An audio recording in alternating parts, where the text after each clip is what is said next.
جو انسان پیدا ہوا ہے چاہے کوئی بھی ہو، مرد ہو عورت ہو، سب کو اس دنیا سے چلے جانا ہے. یہی دنیا کی حقیقت ہے. دنیا میں کوئی بھی رہنے کے لیے نہیں آیا ہے. دنیا میں کتنے دن رہنا ہے یہ بھی کسی کو نہیں معلوم ہے. لگ بھگ عمر انسان کی جو ہے وہ 65 سال ہے، یہ سب کو پتا ہے. اصل چیز یہ ہے کہ چاہے جوان ہو، چاہے بڑے، چاہے بوڑھے، یہ سمجھنے کی ضرورت ہے کہ ہماری زندگی اب تک جو ہم گزار چکے وہ ہماری زندگی تھی. اب آگے کیا ہے نہیں ہے وہ اپنی نہیں ہے اور اس کے بارے میں کوئی جانکاری نہیں ہے. اس لیے دنیا میں جو آیا ہے اس کو اس دنیا سے جانا ہے. کون کس حال میں جائے گا، کیسے جائے گا، یہ بھی اللہ ہی کو معلوم. کس زمین پہ جائے گا یہ بھی اللہ کو معلوم ہے. اور یہ سب اللہ نے اپنی کتاب میں بتا دیا ہے اور سکھا دیا ہے. اس لیے جو حادثہ ہوا، حادثہ یقیناً یہ غمگین ہے، افسوسناک ہے نا، بے حد حیران کن ہے. جب حادثات ہوتے ہیں تو حادثے میں جان بھی جاتی ہے اور مال بھی چلا جاتا ہے، یہ الگ بات ہے. لیکن یہ کہ انسان کو ایک دن اس دنیا سے چلے جانا ہے اور اس کے لیے ہمیں تیار رہنا چاہیے. جو حادثہ ہوا اس پہ غم سب کو ہے. ایسا نہیں ہے کہ گھر کے لوگ ہی صرف غمگین ہیں، سب لوگوں کو غمگین ہوتی ہے. جب خبر ملتی ہے تو سب لوگ ایک بار ضرور افسوس کرتے ہیں اور دعا کے کلمات ضرور پڑھتے ہیں. دوسری چیز یہ کہ جب ہم سب کو معلوم ہے کہ یہ وقت آنا ہے، کب آئے گا، کیسے آئے گا، یہ اللہ کو معلوم ہے. تو اللہ کے رسول صلی اللہ علیہ وسلم نے فرمایا کہ عقل مند اور ہوشیار اور کامیاب آدمی وہ ہے جو اس دن کے آنے سے پہلے تیاری کر لے اور اس کے بعد جو کام آنے والی چیز ہے، کام آنے والا عمل ہے، اس پر دھیان دے اور اس کی تیاری کرے. کیونکہ یہ زندگی بہرحال فانی ہے. یہاں امیر بھی رہنے کے لیے نہیں آیا، غریب بھی رہنے کے لیے نہیں آیا. جس کے پاس بہت ہے ایسا نہیں ہے کہ وہ بہت دن رہے گا، جس کے پاس کچھ نہیں ہے تو وہ کچھ ہی دن میں چلا جائے گا، ایسا کچھ نہیں ہے. غریب کو دیکھیے، ایک غریب نہ جانے کب سے کسی پھوٹ پہ پڑا ہوا ہے اور زندگی گزار رہا ہے اپنی. اور امیروں کو دیکھیے گھر محلات کھڑے کے کھڑے ہیں اور وہ چلا گیا. تو وقت جس کا آ جائے گا اس کو چلا جانا ہے اور چلے جائیں گے، اس لیے تیاری کریں. دوسرے ایک بات میں ہمیشہ کہتا ہوں، پھر کہوں گا کہ اپنے دلوں کو صاف کیجیے، من کو صاف کیجیے، آپس میں اتحاد بنائیے، محبت بنائیے. ہمارے درمیان اتحاد نہیں ہے، محبت نہیں ہے، ہمارے اندر خود غرضی آ گئی ہے. گاؤں کے بھاشا میں کہتا ہے نا، اپن کچا پن آ گیا ہے. ہم سب یہ سمجھتے ہیں کہ جو ہے وہ ہم ہی کا ہے، یا جو ملے وہ ہم ہی کو ملے، جو رہے وہ میرا ہی رہے. یہ سوچ غلط ہے، یہ طریقہ، یہ رویہ زندگی میں غلط ہے. آج ہم سب کچھ چاہتے اپنے لیے ہیں اور جب کچھ ہوتا ہے تو پھر ہم کہتے ہیں کہ ہم تو سب کے لیے اچھا چاہتے ہیں. یہ کہنے کی بات ہے لیکن حقیقت سوچ یہ نہیں ہے کسی کی بھی. تو ہم سب آپس میں اتحاد اور اتفاق بنائیں، پیار اور محبت کے ساتھ زندگی میں رہیں.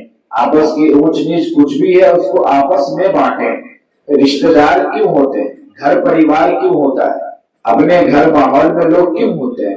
اسی لیے ہوتے ہیں کہ باپ کے غم کو بیٹا بانٹے گا، بیٹا کے غم کو ماں بانٹے گی، بہن کے غم کو بہن بانٹے گی. ایک دوسرے کے غم کو ایک دوسرے لوگ مل کے سہیں گے.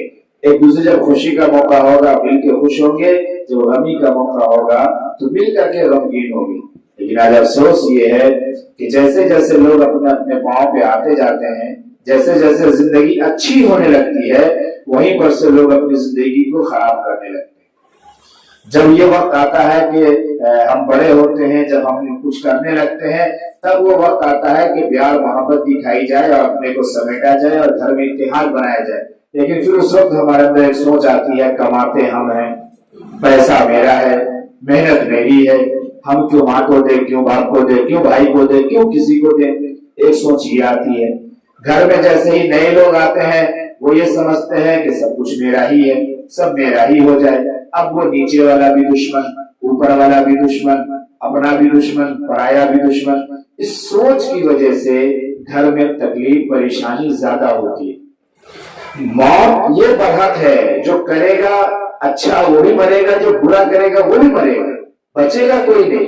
لیکن جو چند روز کی زندگی ہے نا کسی کی بھی، وہ زندگی کا مزہ ختم ہو جاتا ہے.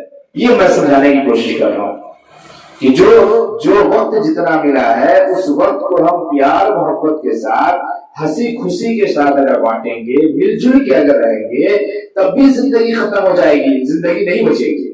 और अगर हम नफरत में जिएंगे, दिलों में आग भरे रहेंगे, आपस में दरारें पड़ी रहेंगी, दीवारें खड़ी रहेगी, तब भी जिंदगी खत्म हो जाएगी, और खत्म हो रही है। तो एक असल काम यह है कि हम सब हर जगह अपने अपने घरों में ये पैगाम दें और लेके जाएं कि जो जिंदगी जिसकी है वो प्यार और मोहब्बत के साथ जिए, अच्छे अखलाक के साथ जिए, अच्छे रवैये के साथ जिए, सब एक दूसरे के हुकूक को समझें और उस हुकूक को अदा करें। कुछ ऊंच नीच हो तो उसको समझें। मैं जो जुमा में वाकया सुनाया था, पता नहीं लोग कहां तक समझे नहीं समझे। बाप हो करके बेटे की बात को जरा सा बर्दाश्त नहीं कर सकता, और बेटा क्या था, मोहब्बत ही कर रहा था बाप से, अब मोहब्बत ही का जुमला लिख रहा था। इसके मोहब्बत की इंतहा ये थी कि ये समझ ही नहीं पाया कि हम एक कीमती गाड़ी है, उसके ऊपर हम लिख दे रहे हैं वो गाड़ी खराब हो जाएगी। और बाप को जब नफरत चढ़ी तो क्या किया, अपनी ही औलाद को ऐसा मारा कि उसके हाथ काटने पड़ गए। फिर जब मोहब्बत जागी तो जिंदगी से हाथ धो बैठे। फायदा क्या हुआ, सिर्फ एक नफरत और गुस्सा की वजह से। और फिर जब मोहब्बत हावी हुआ तो सब बिखर चुका, न तो गुस्सा काम दिया न मोहब्बत काम दी, दोनों चीजें खत्म हो गई और दोनों बेकार हो गई। तो आपस में हम सब मिलजुल करके रहें, मिलजुल के रहने का इरादा करें। कहीं भी जब लोग मिलजुल के रहते हैं तो वहां पे खुशहाली होती है, तरक्की होती है, बरकत होती है, प्यार और मोहब्बत होती है। कहीं के लोग ऐसे ही बिल्कुल हो कि वो चाहते ही ना हो मिलके रहना, प्यार मोहब्बत के साथ रह ही ना सकते हो, तब भी वहां पे एक तरीका ये है कि ज्यादातर जो लोग घर के हैं वो बैठे पहले, और बैठ के पहले मशवरा करें और तय करें कि इस तरीके के जो हालात बन रहे हैं घर में, ये फर्द जो है, ये भाई जो है, या ये इंसान जो है, ये चाहता ही नहीं कि इत्तिहाद रहे, ये चाहता ही नहीं कि इत्तेफाक रहे। फिर उसकी शक्ल जो मुनासिब हो, अच्छी हो, वो निकाली जाए कि भाई उसके जरूरत की चीज उसको दो, आपस का इत्तेहाद बाकी रखो। एक अगर गलत हो रहा है उसके चक्कर में सब नहीं बिखरो, एक जगह रहो। बाकी जिसको जिस चीज से तकलीफ है उस चीज का इंतजाम करके उसका रास्ता निकाल दो ताकि वो परेशानी नहीं हो। आज एक की गलती की वजह से, बड़ी जिम्मेदारी से मैं जुमला कह रहा हूं, समझिएगा, एक की गलती की वजह से आज हमारा 7 आदमी, 8 आदमी, 4 आदमी का परिवार टूट जाता है। एक की गलती की वजह से। वो एक आदमी होता है जो बर्दाश्त नहीं करता है, या वो एक ही इंसान है जिसकी जबान तेज है, या वो एक ही इंसान है जिसके अंदर खुदगर्जी है, या वो एक ही इंसान है जिसको सबसे मोहब्बत नहीं है। लेकिन उस एक की वजह से जो खूनी मोहब्बत है सबकी, भाईचारा भैयारा, वो खत्म हो जाता है। आखिर इसका हल कौन निकालेगा? कोई तीसरा निकालेगा, कोई बाहर वाला निकालेगा? नहीं, भाइयों को ही बैठ के निकालना पड़ेगा, घर के लोगों को ही बैठ के निकालना पड़ेगा। और अगर एक छत के नीचे एक घर में लोग रहें और अगर घर में लड़ाई ना हो, कुछ अगर जैसे बात ना बिगड़े, तो फिर जिंदगी का मजा ही क्या है? इंसानी फितरत ही यही है। आप देखे, आपने मुर्गी को देखा होगा, कौवा को देखा होगा, कुत्ता को देखा होगा, किसी को भी देखा होगा, चाहे जितना खाना आप उसके आगे में रख दीजिए, जब तक वो आपस में एक दूसरे से लड़ाई झगड़ा नहीं करेगा, इसको उसको चोंच नहीं मारेगा, हा हू नहीं करेगा, वो नहीं खाएगा। और ये कभी पूरा जानवर उसके सामने मरा पड़ा है और वो सब पेट भर के खाता है हफ्तों, लेकिन फिर भी खाने के डर में एक दूसरे के साथ चपे चपे चपे चपे करता है। ये जानवरों की सिफत है, हमारे अंदर कैसे आ गई? सोचने वाली बात है नहीं कि हमारे अंदर ये सिफत कैसे आ गई।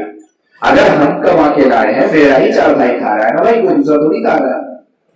हम रेंडमली खा ले, कोई कम कोई ज्यादा, क्या परेशानी है?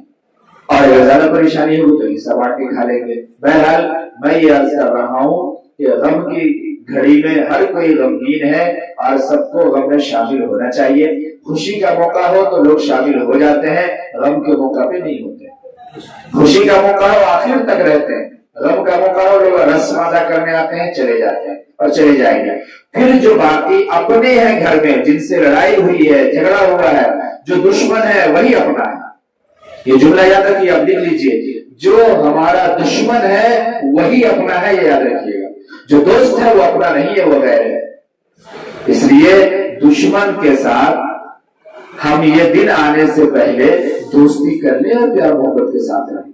क्यों प्यार वाले भी चले जाएंगे, नफरत करने वाले भी चले जाएंगे, दुनिया से हम सब चले जाएंगे, तो थोड़ा सा अगर जो है मौका मिला है तो क्यों नहीं आदमी हंसी खुशी प्यार मोहब्बत से जिंदगी गुजार के दुनिया से जाए।